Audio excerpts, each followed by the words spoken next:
Kamusta na po si Gideon, Tita Roma? Tanong ni Crizal sa ginang nang tawagan niya ito sa cellphone. Mula nang mangyaring tangkang pagbukot sa kanya, ay araw-araw niyang kinakamusta ang lagay ni Gideon sa mga to. Sa tiyan nito tumama ang bala.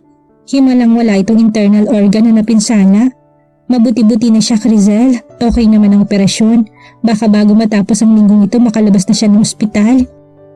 Hindi na siya pinayagan ng mama niya na makabalik pa sa Alfonso pagkatapos siyang muntik ng makidnap. Hindi man lang niya nadalo si Gideon sa ospital. Nasampahan na ng kaso ang dalawang lalaki muntik nang tumangay sa kanya.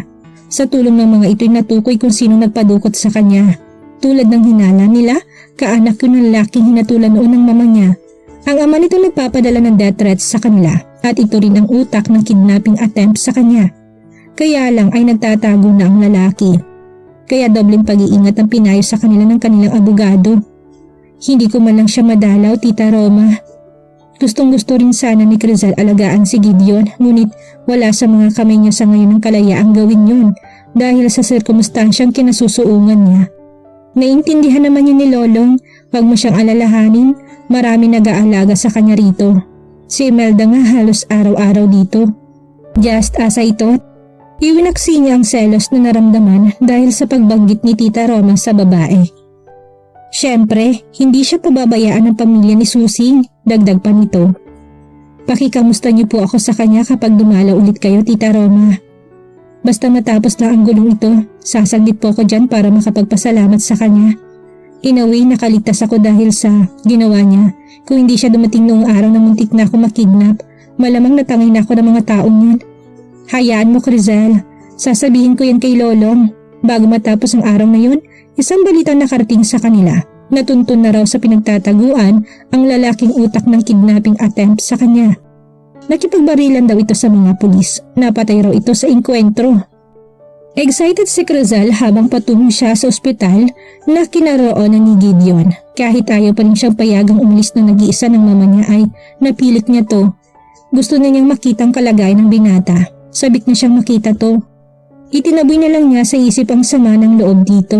Ang kalagayan nito ang dapat na pagtuunan niya ng pansin. Dala niya sa compartment ng sasakyan niya ay isang overnight bag. Balak niyang alagaan muna si Gideon hanggang sa makarecover to. Yun man lang ay maibayad niya sa napakalaking utang na loob niya dito. Nang sapitin ni Crizal ang ospital na kinaroonan ni Gideon ay inalam niya sa front desk ang silid na inuukupan nito. Kapag kuha ni dumiretso na siya sa room number na sinasabi sa kanya sa front desk. Pagtapat niya sa kwartong inuukupan ni Gideon ay bahagyang nakaawang yun. Papasok na sana siya na matigil siya sa narinig. Nasisiguro ko na bago lumaki yan, may kakasal ka. Ani Gideon sa kung sino man ang kausap nito. Paano kung hindi ito matanggap ni na tatay at nanay? Baka itakwil nila ako. Anang boses na babaeng nakilala niya pag-aari ni Imelda. Hindi ni Crizal maintindihan ang pakiramdam na lumukob sa kanya ng mga sandaling yun. Nalulumang napakapit siya sa hamba ng pinto. Buntis ba si Imelda at si Gideon ng ama? Huwag ka na mag-alala, Imelda. Sabi ko nga sa'yo. Ako nang kakausap sa kanila. Sa Kanarya na yan, magalit man sila. Wala na silang magagawa. Pangako paglabas na paglabas ko rito, aasikasuin ko kaagad ang kasal. Hinamig niya ang sarili. Hindi siya pwedeng mag-breakdown. Kailangan niyang makausap muna si Gideon.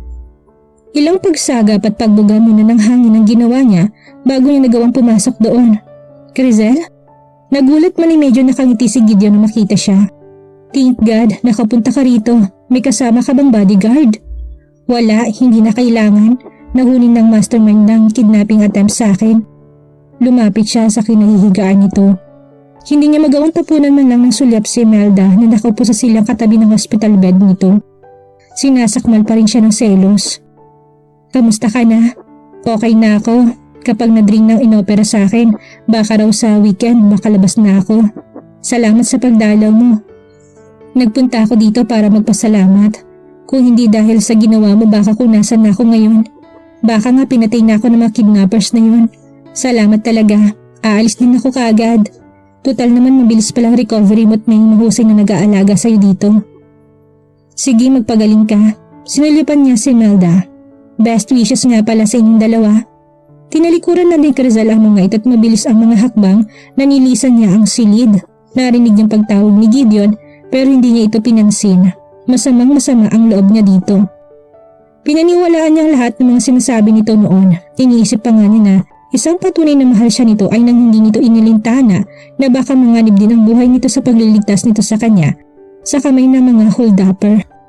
Napakagaling din itong mangaral ng tungkol sa sense of propriety. Pero nagawa nitong mambuntis ng babae kahit hindi pa ikinakasal ang mga to. Panay ang tulo ng mga luha ni Rizal habang palabas siya ng ospital. Dapat ay aasikasuhin niya ang hospital bills ni Gideon. Tama lang na siyang sumagot noon kahit hindi nito hinihingi yun sa kanya. Pero saka na siguro yun, sa ngayon gusto lang muna niyang makalayo doon. Tinawagan ka na ba niya? Tanong kay Rizal ng ate Luella niya. Naroon sila sa bahay ni Tita Rose para sa isang dinner. Biglaan na naging uwi na tita niya dahil na-aksidente ito. Nadulas ito't na itukod ang isang kamay kaya nagka-fracture yon.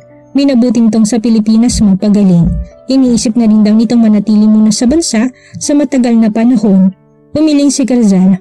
Alam na ng hipag niya tungkol kay Gideon.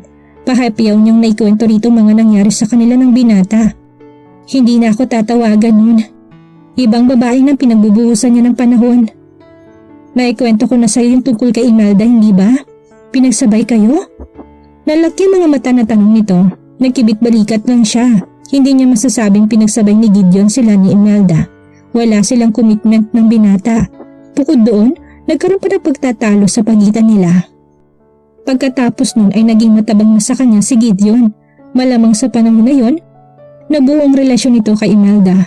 Ang masakit lang, hindi siya handang mawala sa kanya ang binata. Siya ang laging bumibigo sa mga lalaki. Ngayon lang nangyari siyang binitawan ng isang lalaki. Niho ay wala. Kung sa bagay, wala naman silang usapan ni Gideon ni hindi nga ito naligaw man lamang sa kanya. Hindi niya ito masisisi. Siya mismo'y naniniwala na mas epektibo ang aksyon kaysa sa salita. Aminado si Rizal na marami rin siyang pagkakamali. Pero naramdaman din naman niya na minahal siya nito. Marami nga lang silang misunderstandings nito. Karamihan sa mga yun ay kasalanan din niya. Madalas niya ma-provoke ito. Hindi rin niya tinatamang mga maling akala nito sa kanya. Ano pala? Puntag ng hipag niya nang mainip yata sa sagot niya. Buntis na yung babae. Akala ko ba mahinhin yun? Ate Luella, walang babaeng makakaresist kay Gideon. Kahit mahinhin o conservative pa to. Mahal ba niya yung babae? Sa tingin ko naman oo. Hindi naman siguro niya bubuntisin yun kung hindi. Noon nga madalas na ipagmalaki sa akin si Imelda. Magaling daw itong magluto. Saka gusto talaga ni Gideon na submissive ang isang babae. Paano ka na? Iniwas ni Rizal ang tingin sa simpansyang nakamarka sa mukha nito. Okay lang ako, makakalimutan ko rin siya. Natigil ang kwentuhan nila nang lapitan sila doon ni Tita Rose. Ano pang ginagawa niyong dalawa dito sa garden? Sita nito sa kanila. Nakahain na? Pumasok na kayo sa komedor? At Rizal, tamang-tama dumating ngayon yung binatang supplier ng mga baka sa slaughterhouse ko. Natatandaan mo ba? Siya yung papakilala ko sana sa'yo dati pero na-late ka ng dating at nakaalis na siya noon. Napangiwi siya. Tita, meeting another man who would only break my heart is the last thing on my mind. Ano bang sinasabi mo rayang bata ka? Kumain na lang po tayo, tita. Nakadulog na ang lahat nang pumasok silang maghipag sa komedor. Ganun na lang ang pagkabigla niya nang makita kung sino ang nakaupo sa silyang katapat ng upuan niyang si Gideon. Gideon, iho, siyang sinasabi kong pamangkin kong veterinarian. Si Rizal. Pakilala sa kanya ni Tita Rose kay Gideon, saka bumaling sa kanya. Rizal, siya si Gideon, supplier namin ng mga baka sa slaughterhouse. Binata pa yan, hindi lang kayo updated sa status niyan. Ngumiti si Gideon sa kanya. Ginantihan din ni Rizal ito ng ngiti, ngunit pareho silang nag-iwas sa kagad ng tingin sa isa't isa. Kilala ko na po si Rizal, Tita Rose. Siya ang naging vet namin sa rancho nang magkasakit ang vet namin doon. Halatang nasurprise ang tita niya sa sinagot ni Gideon. Tinignan siya nito ng tila nanunukso. Ngaling-ngaling mag-walk out siya sa dinner nila. Tamang sinabi niya, tita, magkakilala na kami. At kahit kailan talaga intrigera ang tita niya, hindi niya pinansin ang tangkang pang-uusisa nito. Binalingan ulit niya si Gideon. So, kamusta naman ang inopera sa'yo? Magaling na ba sugat mo? Oo, magaling na. Nung nakarang buwan pa ako nakabalik sa mga dati kong ginagawa. Ikaw, kamusta ka na? Kailan kayo mangingibang bansa? Mangingibang bansa? Ano bang pinagsasabi ng lalaking to? We're still working on it. Sabi niya lang ni Crizal para malipat na sa iba ang pansin nito. Pinagtaka niya tila pagbabago ng mood nito. May nabaka siyang galit sa mga mata nito. Mabuti na lang at kinausap ito ng mama niya at ni Kuya Marlon, kaya nawalang pansin ito sa kanya. Nagpasalamat ulit ang mga ito kay Gideon. Ang kapatid na niya nagpaliwanag sa nagtatakang tita nila na hindi kito nang malamang muntik na siyang makidnap. Umikot ang usapan sa kung ano-anong bagay. Sinikap ni Crizal na hindi maging kapuna-puna sa lahat.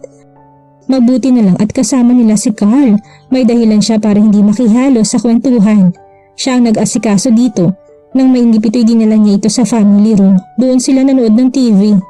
Nang makita niya nagpapaalam na si Gideon ay nagtungo kagad siya sa restroom. Nagtagal siya doon. Napangiti ang hipag niya na makabalik na siya sa umpukan. Nilapitan siya nito. Nagpaalam na si Gideon. Sabi niya sabihin ko na lang sa'yo. Sa tingin ko interesado pa rin siya sa'yo. Dagdag nito sa mas mahinang tingin. Ate Luella, wala nang silbi ngayon ang sinasabi mong yan. Wala akong balak na agawin siya sa babaeng nabuntis na niya. Seriously, Crizal? Kung ganyan ang sitwasyon, wala akong nakikitang maliwanag na pag-asa sa inyo ng lalaking yun. Subukan mo nalang na ibaling sa ibang lalaking pansin mo para makalimutan mo na kaagad siya. Kahit hindi si Ivan ang pagtuunan mo ng pansin kung talagang ayaw mo sa kanya. Hayaan mo't gagawin ko seryosong paghahanap ng makakamatch mo. Tumawa siya ng pagak. Ano ka ba Ate Luella? Huwag kang nga pasaway dyan. At this point, ayoko munang ma-involve sa lalaki. Hindi na ito umingik. Ngunit nang pauwi na sila, humirit na naman to. Sayang talaga, Crizal. Bagay pa naman kayo. Anong mali mo kung hindi naman niya tinuluyan yung babae? Lalo hindi ko na siya dapat i-entertain. Mahirapan ako i-respeto ng isang lalaki hindi nagkaroon ng tapang na panagutan ang ginawa niya. Tsk, ang hirap naman kasing hanapan ka ng kamatch. Si Ivan sana kaso naman lagi na lang bastard sa'yo yung tao. Makakahanap din siya ng babaeng para sa kanya. Sayang nga lang at hindi ako yun.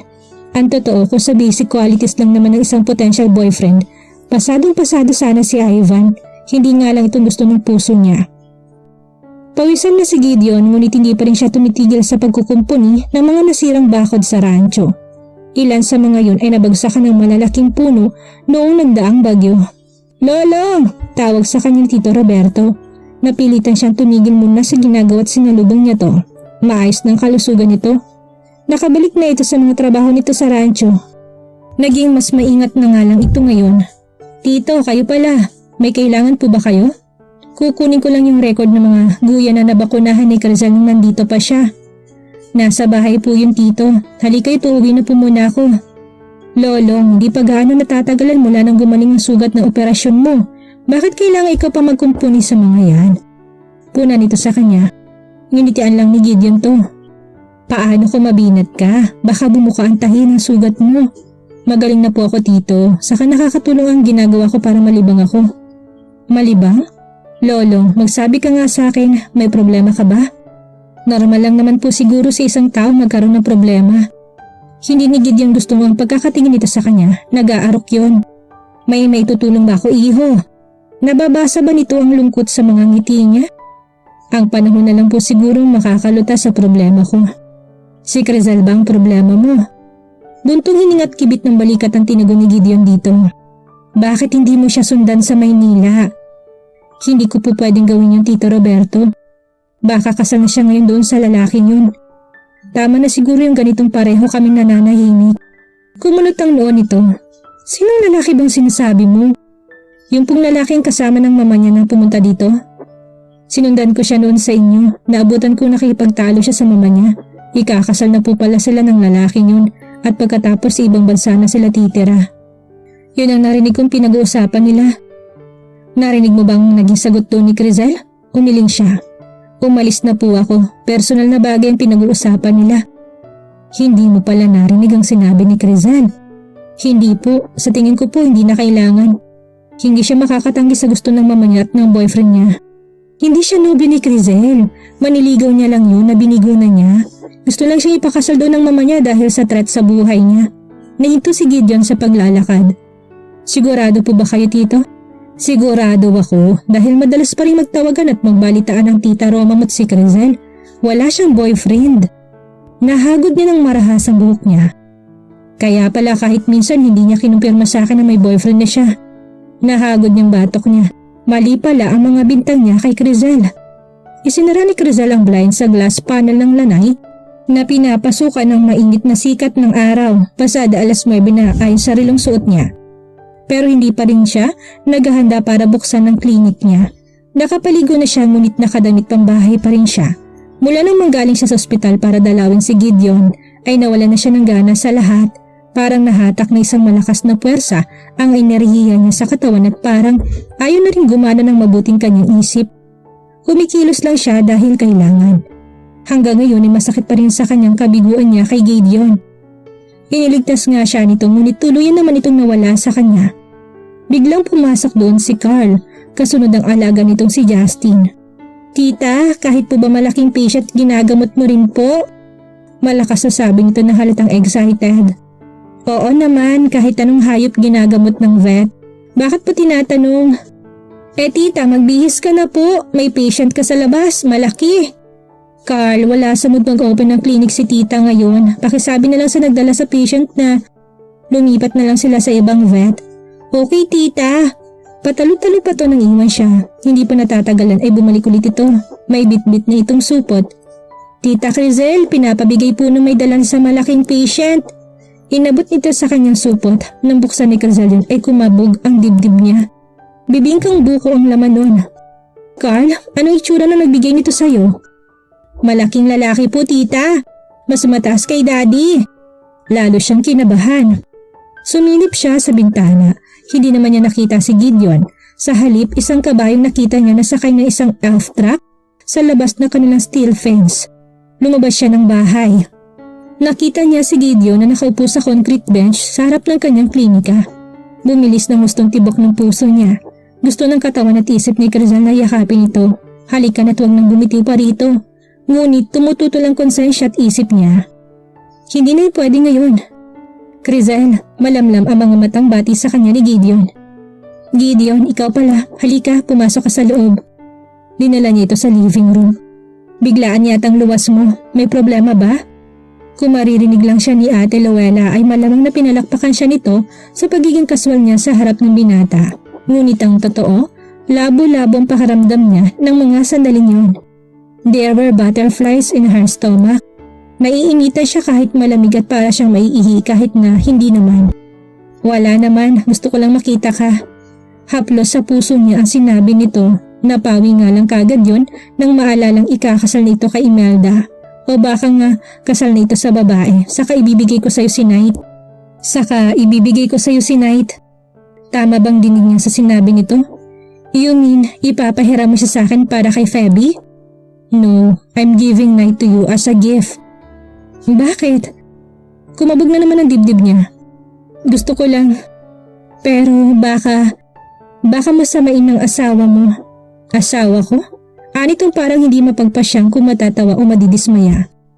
Bakit? Hindi pa ba kayo kasal ni Imelda? Kumunot ang noon ni Gideon. Naikasal na nga si Imelda pero hindi sa akin. Bakit mo naman naisip na sa akin siya ikakasal? Nagsasabi ba ng totoo ang lalaking ito? Diyos ko, may pag-asa pa po ba kami? Paano hindi yun ang iisipin ko? So sa'yo siya nagsabi ng kalagayan niya noong nasa ospital ka pa? Dinig na dinig ko pa nga na inasyon mo sa kanya ng kasal. Sabi mo pa nga yun na kaagad ang aasikasuhin mo paglabas mo ng ospital. Tamang narinig mo na buntis nga si Imelda at akong nag-asikaso sa legal aspects ng kasal para mapabilis yun. Pero hindi sa akin kundi dun sa lalaking ama ng magiging anak niya. Unti-unting napawi ang hungkag sa puso ni Crizel sa sinabi ni Gideon. Nakasilip siya ng pag-asa. Sa unang pagkakataon mula nang huli siyang manggaling sa Alfonso, ay bigla siyang nagkaroon ng sigla. Ang akala ko kasi hindi na niya naituloy ang sasabihin nang lumapit pa ito ng husto sa kanya at hinawakan ng mga kamay niya. Kaya ka ba umuwi ka agad noon dahil sa mga narinig mo sa ospital? Tumango siya sabay baba ng tingin. Bakit ba ngayon pa siya nakakaramdam ng hiya dito? Crizel, I think we misunderstood a lot of things about each other. Ganyan din ang nangyari sa akin. Akala ko fiancé mo yung kasama ng mama mo noon kina Tito Roberto. Mabuti na lang at nalaman ko ang totoo kay Tito Roberto. Marami rin sinabi sa akin si Tita Roma. Pisil-pisil pa rin ito ang kamay niya. Hay, pwede bang skip mo ng paliwanagan at kisinsin mo nang mangyari? Siyempre, hindi niya masabi yun. Alam niyang konserbatibong mukong na to. Tulad ng ano? Sa halip ay tanong ni Crizel. Tulad ng maling akala ko na marami kang boyfriends, na marami ka ng experience sa isang lalaki. Eto naman na nagbaba ng tingin. At sabi niya mahal mo raw ako. Namilog ang mga mata niya. Sinabi niya yun? Well, yun daw ang palagay niya dahil hindi mo naman daw tinatanggi kapag pinag-uusapan niyo. Bakit? Mali bang palagay niya? Tanong ni Gideon na tila biglang nag-alala. Binitawan din ito ang mga kamay niya. Si Crizel naman ngayon ang tumitig sa mga mata nito. Trust your heart, Gideon. Ano ba sinasabi nun sa'yo? Sukat doon ay biglang parang nasindihang bumbilya ang mga mata nito. Muli nitong hinawakan ng mga kamay niya sabay hatak hanggang mapalob siya sa yakap nito. Ah, this is simply heaven. Bigla yatang nagkaroon ng tugtugan at awitan na animo may party sa paligid.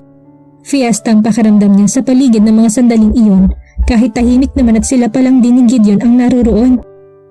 Nang tumingala siya inapuhap kagad ni Gideon ang mga labi niya. Oh heaven to the highest level. Pinantayan niyang intensidad ng halik nito. Umaapaw sa kaligayahan ng puso niya. Tapos na paghihirap ng loob niya. Hindi na kailangan pa ng mga salita. Nakapaloob sa halik na yon ang tunay na damdamin nila sa isa't isa. Para siyang hihimatayin sa tuwa. Oh Crizel. Anas ni Gideon na sandali silang maghiwalay para sumagap ng hangin. You have no idea what kind of pain and misery I've been through. Akala ko talaga na ikasal ka na sa iba. Paano ko gagawin yun? Masakit pang puso ko dahil akala ko ibang babae ng mahal at pakakasalan mo. Worst, inakala ko pa na nabuntis mo siya.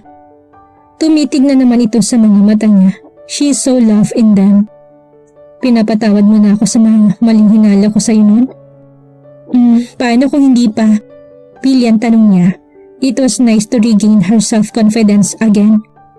Ako naman ang kikidnap sa'yo. Iuwi kita sa rancho. I'll seduce you until you beg for me to. Hindi na ni Gideon natapos ang sinasabi dahil tinakpan na ni Crizel ang bibig nito. Kaasar ka? Baka marinig ka ng pamangkin ko. Bakit? Ano bang inaasahan mong sasabihin ko? Tukso nito't lalo pang nilapit ang mukha sa kanya.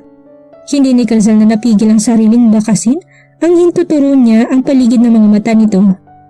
Tumuloy ang daliri niya sa matangos na ilong nito hanggang sa humantong yun sa mga labi nito. Gumalaw ang mga yun na tinilikan ng daliri niya. I love you. Ikaw lang, Crizel. Akala ko noon magsasettle ako sa isang babaeng katulad ni Imelda na submissive. Mahinhin at laging nasa bahay lang para asikasuhin ang asawa. Hindi ko alam kung anong ginawa mo sa akin at biglang nagbago ang taste ko.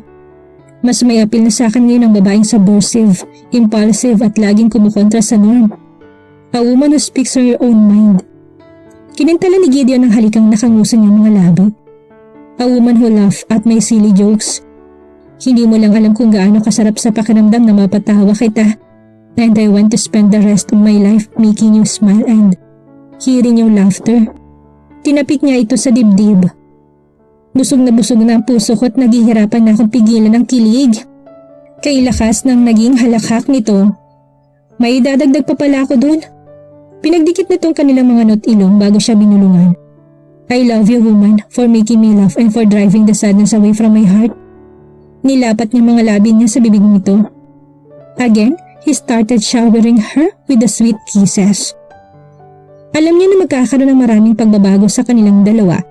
Dahil sa magkakaiba nilang paniniwala at prinsipyo, pero handa na siya. Mahal nilang isa't isa and that was what mattered most. Bakit mo ako dinala dito? Tanong ni Crizel kay Gideon. Naroon sila sa Alas-as, sa abandonadong property na pinagdahan sa kanya nito noon. Hindi na nga lang sila sakay ng kabayo ngayon, ang pickup truck nitong sinakyan nila. Hindi na si Crizel maaaring sumakay sa kabayo, 4 na buwan ang dinadala niya. Noong nakarang taon pa dinaos ang kasal nila, sa Rancho Adelpha ginanap ang kasalan, 5 bakang pinakatay ni Gideon. Lahat yata ng kamag-anak at kaibigan nito ay dumalo. Kumpleto rin ng pamilya nila. Ring bearer si Carl at kahit hindi pa rin magaan ang dugo ni Crizel sa tita Rose niya ay tumayo ito bilang isa sa mga principal sponsor. Natuwa siya nang sabihin ng mama niya na ibinibigay nitong blessing sa kanila kahit si Ivan sanang gusto nitong maging manugang. Napatunayan naman ni Gideon dito kung gaano siya nito kamahal. Parang fiesta naman sa Taiwan na kilaya, napakaraming tao ang dumalo. Tinuturing ng kasal nilang pinakamalaking event na taon sa lugar na yon. Pati si Prix ay nakadalo, sandali lang itong namalagi sa Australia. Hindi raw ito hiyang sa bansang iyon, kaya nang umuwi ito'y nagtayo na lang ng Security and Private Investigation Agency. May palagay si Crizal na may kinalaman si Zaida sa pag-uwi ni Prix sa Pilipinas. Tayo nga lang umamin ng tiyuhin niyang ito. Ngiti lang sinagot ni Gideon sa tanong niya. Nang mapatapat sila sa puno ng santol na dating inupuan nila noon, ay huminto si Gideon at nilinga siya nito. Do you still remember the time we spent here? Pilong tanong ni Gideon. She tried to remain poker face. Umiling siya. Dismayadong napamatay ito sa kanya. Pinapitas mo pa nga ako ng hinog na dalandan doon. Sinubuan pa kita, tapos sabi ko pa nga na hindi na ni Crizal ito pinatapos. Dinikit niyang yung tuturo niya sa bibig nito. I don't remember it anymore. Ang natatandaan ko lang yung excitement mo nang dalhin mo ko dito. Yung lungkot mo na sabihin mo sa akin na patay ng may-ari nito kaya pinabayaan na. Sabi mo pa, namatay siya ng walang pamilya at walang pinakamalungkot sa isang tao kung hindi ang mamatay ng hindi nito naranasang magkaroon ng isang taong mamahalin. And I remember only too clearly the man who tried his hardest to hold his passions back. Tukso niya rito. Tumawa ito ng tumawa at niyakap siya. Pinanggigilan itong singhutin ng pisngi niya. Ikaw talaga, gusto ko na sanang magtampong hindi mo na to naalala yung time nandito tayo. Yung pala mas heartwarming pa yung mga naalala mo sa lugar na to. Pinaulan na ni Gideon ang halik ang mukha niya habang sapo ng isang kamay nitong likod niya. Honey, I have a confession to make. Si Crizal naman ang kinabahan. Ano yun? Bago tayo ikasal, ipinahanap kong next of kin ng namatay na may-ari ng property na to. Fortunately, natagpuan naman. Rancher din pala siya. Inalok ko siya na bibilin ko to pero ayaw niyang pumayag. Siya raw ang magde-develop nito. I have no choice but to bribe him using Knight. Lalaki ang mga mata niya. Ano? Binigyan mo sa kanya si Knight? Wait honey, bago ka ma-high blood, pakinggan mo muna ako. Nalaman ko na gustong gusto niya na isang barb stallion para sa barb mari niya. Kaya nakipagkita ulit ako sa kanya, inalok ko siya na sa kanya muna si Knight hanggat hindi pa nabubuntis ang barb mari niya. Pero kapalit nun, ibebenta niya sa akin ang property na to. Tinanong niya ako kung bakit obsessed akong mabili ang property na to. Sabi ko sa kanya gusto ko maging wedding gift ko sa yung lugar na ito. Kaya hindi ko alam kung dahil kay Knight o dahil hopeless romantic din yung taong yun. Kaya napilitan na siyang ibenta to sa akin. So honey, officially beginning today. Inilipat na sa pangalan ng property na to. Uwi ka ni Gideon. Hindi si Crizal makapaniwala. Para siyang maiiyak sa tuwa. Minsan ko lang nabanggit sa'yo na gusto kong lugar na to, pero naalala mo pala? Niyapos siya ni Gideon. Pinagdikit nitong kanilang mga noong magpapagawa tayo rito ng honeymoon house. Natawa siya. She cast him a flirty look.